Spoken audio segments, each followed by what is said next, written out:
Hello readers, and welcome back to Tell Between Tales. Today we have a spooky review for you to get into the Halloween vibes, and we are going to answer the question, is Gallant by V.E. Schwab the best Halloween book ever written?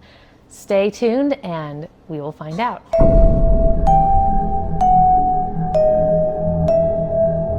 All right, so first off, the answer to the question is no. Gallant is not the best Halloween book ever written. And if you would like to know what the best Halloween book ever written is, stay tuned to the end of this video because we will reveal the best Halloween book ever written. However, Gallant is a fantastic book to read in the month of October and to read around the Halloween time. It is a young adult book and it is a great entry point into the genre of horror. It is fantastic for people who want to get a little bit of a thrill, want to get those creepy vibes, but are just not ready to embrace the full horror that this genre has to offer. It gives you enough of the creepy crawlies, of the creepy vibes and kind of the thrills without keeping you up at night, especially for more mature audiences. I would be a little bit, I would recommend being a little bit more cautious towards younger readers, especially if you have younger adult or young adult readers, and looking at those tweens and early teen years. It's really just going to depend on the person and what they can and cannot tolerate. Like, I know that some of my kids, this is definitely are not ready for this book because they get scared very easily, but I know there's other kids that might be 13 out there that really are into the whole creepy horror vibes, and this might be a really great entry point for them as well. So this book follows a character named Olivia, and Olivia lives in an orphanage and she can see basically disembodied ghosts, which she calls ghouls. And these ghouls don't always have all of their body parts, and so they're described pretty ghastly as like missing parts of their face or their body, or just have like a floating eyeball, and that's kind of really sets the tone. And poor Olivia has been growing up with this her whole life, and you do get a little bit of backstory near the beginning of the book about when she first started seeing them and how she reacted and how she's been coping with that all the way up until the point that we meet her in the book. Because the point that we meet her in the book, she's about 18 years old, and she does have some reflection over her earlier years and her time being raised at the orphanage. And so Olivia, being at the orphanage, the only thing that she has of her mother's is her mother's journal. And this journal details her mother's descent into madness. And Olivia doesn't know if this madness or this insanity is something that she needs to be worried about, if it's something that can be inherited or not.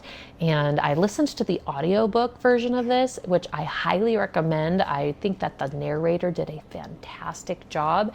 And what they did for when they read sections from the journal was they had this scratching sound, like a rock being scraped across a surface, just that sound in the background, and it did a really great job of like setting the tone and making what you were listening to be very unsettling. And so one thing that I am super curious to know, if anybody's read the physical copy of the book, if there are scratch marks on the pages where the journal entries are. Like, I wonder why they had that sound in there in the audiobook, if they were trying to represent something that was actually on the page, or if they just added it for ambiance.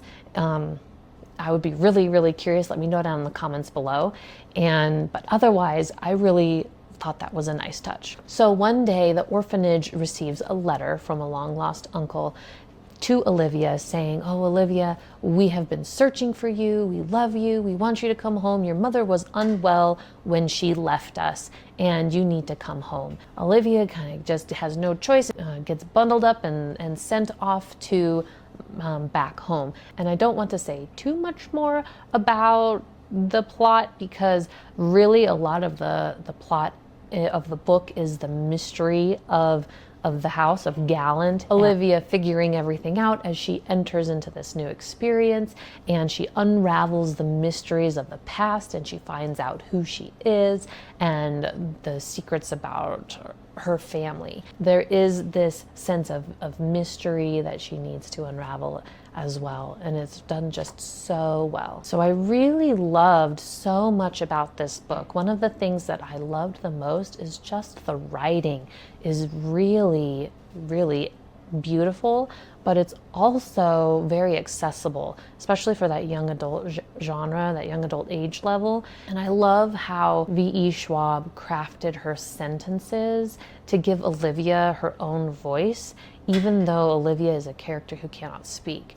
And so here I'm going to throw up a quote, a non-spoiler quote for you guys from the book. It says, "When people see tears, they stop listening to your hands or your words or anything else you have to say. And it doesn't matter if the tears are angry or sad, frightened or frustrated. All they see is a girl crying." So I really like how this quote shows the beauty of the writing and how there's so much intent and purpose in what is written. And the story is really a story about choice, about choosing who you are and what you want. Now, while it does have elements of good versus evil in it, that's not really the main focus of the themes of the book. The focus of the themes of the book really is more geared towards family and freedom and sacrifice and choice. And you get to meet all sorts of characters. You meet the characters who are just really beaten down, that are just hanging on and waiting to be done and waiting for everything to end. You get to meet characters that have failed in their quest, and you get to meet characters who are still striving and working hard, and characters who gave up.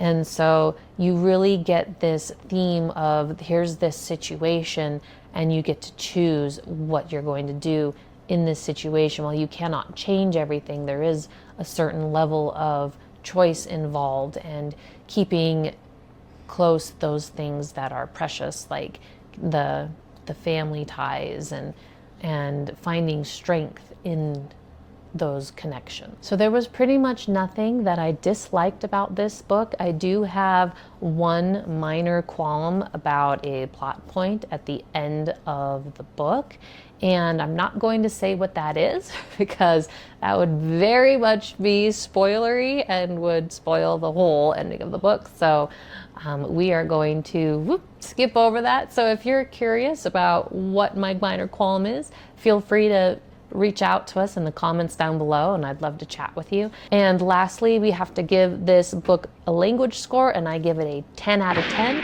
because there wasn't any language in it at all, which was great. It was such a wonderful read. I had a fantastic time with this book. It is a standalone, and I highly recommend it. And now we are at the part of the video where we find out what is the best Halloween book of all time. Well, wait no more, because the best Halloween book of all time is Room on the Broom by Julia Donaldson and Axel Scheffler. This is a must-read for children and adults alike. It is beautifully illustrated. I love the fun illustrations in here, and it is a whimsical, fun, quirky tale about a witch who keeps losing items and encountering fun friends along the way. And it teaches a story about being inclusive to everyone and being kind, and how making friends and what you put out into the world will come and return to you and help you in the end. And the story is told entirely in rhyme. What could be better than that? It gives you all of your witchy fun vibes for Halloween, and has possibly the best spell in the entire world in this book. If this is the best Halloween book ever, you might be wondering, what could be the second best Halloween book ever? And never fear, I have the answer. It is Big Pumpkin by Erica Silverman and illustrated by S.D. Schindler. Now, Big Pumpkin is going to have all of your favorite Halloween characters in it. It's got your witches, it's got your vampires, it's got your mummies, it's got your bats, and our favorite Halloween vegetable, a pumpkin.